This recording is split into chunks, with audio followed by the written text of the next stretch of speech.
waxaan doonayaa dhowr qodob ka hadlo mid waxa weeye aad iyo aad aan u soo dhaweynayaa go'aanka magaranayay madaxweynihii iyo commissionkii ay noo cayimeen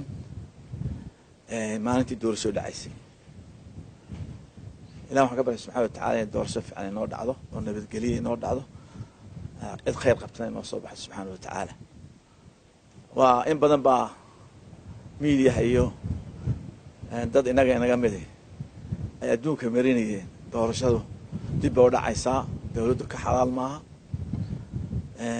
laakiin waxa maanta caddaatay inay doorashadii insha Allah taala commission xilkiisa fiican u qabsaday hadda commissionku wuxuu qabto waa technical laakiin waan baarina insha Allah taala awoodooda iyo go'aan qaadashadooda aynu kala saari doonaan amba arrinta doorashada ku wadi doonaan waxda waxa soo waa technical ahayn laakiin waxaan jecelahay inaanu aad iyo aad u diirada u saarno koow dhexdhexaadnimadooda laba dad ma yihiin karti leh oo go'aan qaadanaya wixii qalad qabanaya waxa taas yaan eegnaa insha Allah taala intaan oo harsan laakiin waxaan baleenayaa so far هذا تكنيكال ويصير سميه في عنتهاي وإحنا بنينا وسعر مالية especially سمسم وفرت الوجودي ولا هالعقد ما هيان هي العقد كان بحيان فانس إنتورسو بحيان أنت كان بنا قاعدين تعرف هذه أدبان سمسم وسعر مالية يدور بقول هم بقى هو يمكن دور شلون العقد إمتى إذا بدنا قاعد بحيني إن شاء الله تعالى وحيد تنقدم بيسنا دور شدم بقى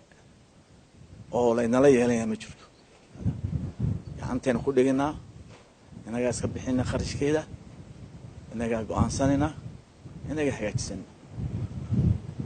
تصور مد تكلم عن كالي وحويه قان كان أنت كنت هاجن خليجك وضمن عربته أما الإسلام كلا وقتنا ما أنت مسلم كي مرحة لسكو حري سكتيرين وول بلغوسو عليه سنة الشيعين بلغوسو عليه واركتانو دولدي وين عربت ولا بربريه هذا وحلا مريا كوير يراي سو سارت شيدالكا halkan Iran baa joogtay idan la gudoomiyo waddan muslim ah iyaga la isku qaraacay waxa keenay waa hoggaan xumo keentay waa dulmi waa keenay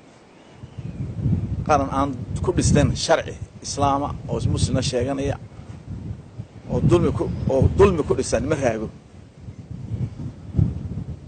marka waa la kala baxay oo waqti asaas ah yeelay waxa weeye inagu dawladdu waxay taageertay xulufada taageertay marka ay ka noqoto oo wadamo isqabsadaan aad saaxiib tihiin isku diin tihiin waxa la eegayaa macaamil leedihiin yaa ku leedihiin dano badan inagu ogtiina Sacuudiga ilaa boqor Sacuud كأساسي دولة السعودية عربية تتكين ولا شقينية لكن لا أساسي مملكة رئيسية وين كتير أرامكو شركة دوين سو صارت شدال كسو صارت السعودية رجعوه رئيس الصومال لان بيحاول كشقي حيل ديربان لنا إلى شن كن أو حجرة رئيس الصومال هذا السعوديين تشوكته لكن كم فايد سن خليجها وقت قولنا إماراتك وقتك ما أنت إنه بدن يعني فسمتك يبيسك أنا يالنا وي ما قدامك صاحبك أي إسقاط صدان إلى يركي ده صاحبك هذا راعي سوما هذا اللي وش يجي استراتيجية وحقينا ده يكتاني ما قد يرضى أيها ما كان ساي برنامج كان شيء يجي يرضى إركب مريا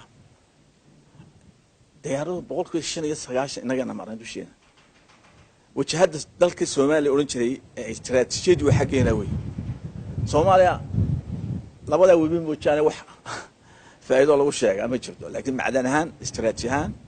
ذلك هنا وي وجهدي وحنا وجه جيبها صوماليا من هنا الكي وحنا من هنا فورشي صوماليا ما كان سكوتشنا بين هنا يجوز كي بهاي ما كو جوز كارد عايم ما كو الكو سركاد عام واحد فول حمت ماك الكو كارد عام ما تجوز كو قرسوني هو جوز كو قرسوني marka insha Allah taala imaka hawadayna waa xidhnay laakiin awoodan ku xidhna ma leh wadama haysano waxa naga boqo laakiin dhaqsaan u helina insha Allah taala in awoodayna aynu gacanta ku qabno diyaaradu aanay iska kaysan dul marin aan iska soo dul marin marka taas aan ku hambaleynayaa dawladda mowqif fiican bay iska taagtay waxa weeye either with us or against us bay maraysaa brigis bush oo kale ay arrintu taagan tahay in collusion ayaynu raacnay waa siyaasad waxaan arkaa fiican oo ku dhiiraya waxaan ku xumayn in xusbigii kale ay isku moofan noqdeen Soomaaliya dawladda Soomaaliya beenta ah ee jirin dal haysto hadda leeyahay waa dawlad waa iko diyaarad iska raacaya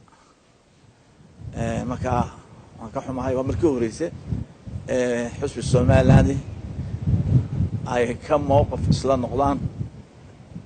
Soomaaliya taas aad iyo aad baan uga xumahay qodobka kale waxa weeye dadkeena waa dayac dadkeena shacabka reer Soomaaliland ma garanayo cid ka wakiila waxa weeye dawladdu ay shacabkeeda ilaalisaa halkii dhibaato ka jirta ilaalisaa waa ogtahay waddankeena maanta isbitaal hanan kara dadkeena ma jiro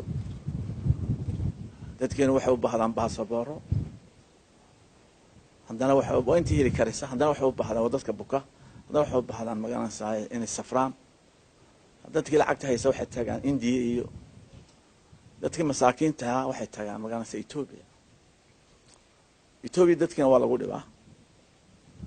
waa lagu hiyuumad gareeyaa dumarkeena u badan yihiin dad buka wada waan kala hadalmaano safiirka Ethiopia laakiin wali abuse ku socdaa waxa weeye dawladda Ethiopia ayaa xuduudda ka mas'uula federal government-ka markaad ka tarawdid tago jaale waxa baasaboorka ay dukumeedka ay dawladda federaalka halkaas ay arrintu ku dhamaataa adduunka dee laakiin waxa weeye iskala ka shanaad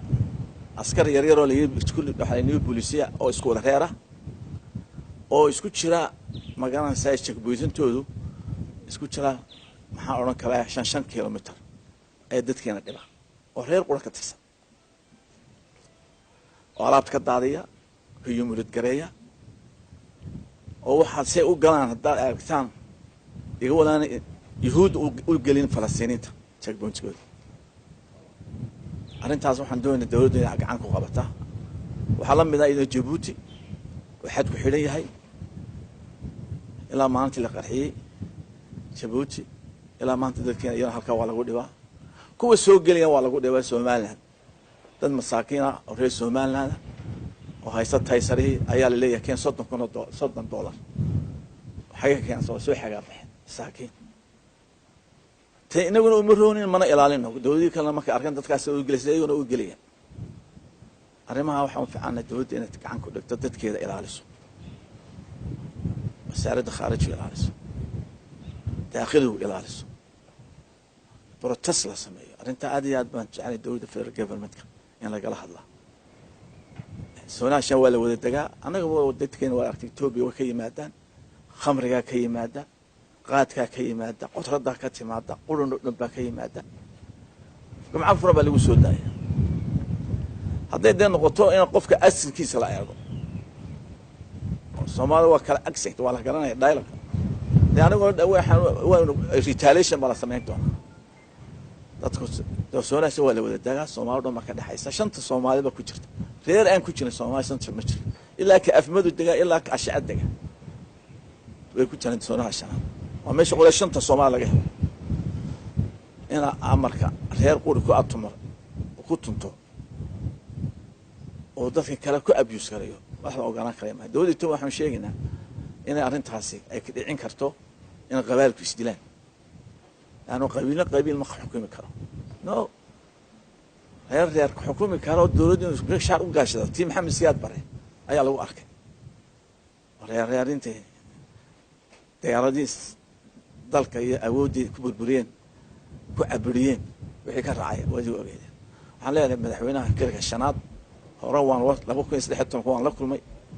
waxaan yiri waa inaad Soomaali isku wada shanta Soomaali waa isku wada dhulka Soomaaliya soonaha shanaad waxa lagu ilaalin karaa midnimo Soomaaliyeed waa dhul balaaran dhul khayr qaba way laakiin inuu qabiil dusha ka fuulo anagu ogolaan mayno waxaan ka xunnahay dadka maatida ah ee alaabtooda laga daadinayo ee haweenka u badan ee la caayo ee la humid garanayo u dul qaadan mayno anaguna inta Itoobiya ka imaanaysa waan siyaas ka sameyn doonaa xadkaan ka xiri doonaa waxba ka soo geli maayo qofrad ka soo geli mayso awoodeen tusto ilaahay marka intaasaan ka hadlahaa waxaan baliyanayaa wasaaradda caafimaadka oo iyaduna si fiican u xakameysay ilaahay naga cudurkii waxaan baliyanayaa dadka ka shaqeeyay heshiiskii labada beelood ee ku dagaalamaya gobolka Sool haddana insha Allah taala waxaan soo afjari doonaa wadahadalada Khaatumo iyo Somaliland wiigan ku dhex jirnaa insha Allah taala inagoo midaysan